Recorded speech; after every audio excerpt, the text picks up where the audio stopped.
යේසුස් වහන්සේගේ නාමයෙන් ඔබට ආසිරි. සෑහීමට පත්වන්න.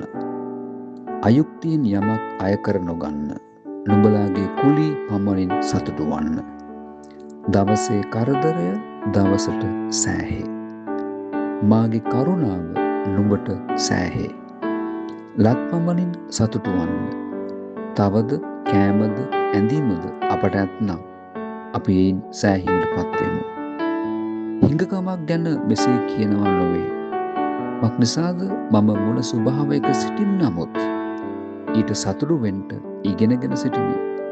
පහත්ව සිටින්ට දනිමි, පූර්ණව සිටින්ට දනිමි. සෑම සියලු කාරණාවලදී තෘප්තියට පැමිණ සිටින්ටත්, ශුද්ධාවෙන් සිටින්ටත්, පූර්ණව සිටින්ට සහ හිඟව සිටින්ටත් පුළුවන් රහස ඉගෙනගෙන සිටිමි. මා බලවත් කරන්නා වූ තැනන් වහන්සේ තුල මට සියලු දේ කරන්නට පුළුවන්. මොහොතක් සිතන්න. දෙවියන් වහන්සේ ඔබට ආශිර්වාද කළසේක්වා. ආමෙන්.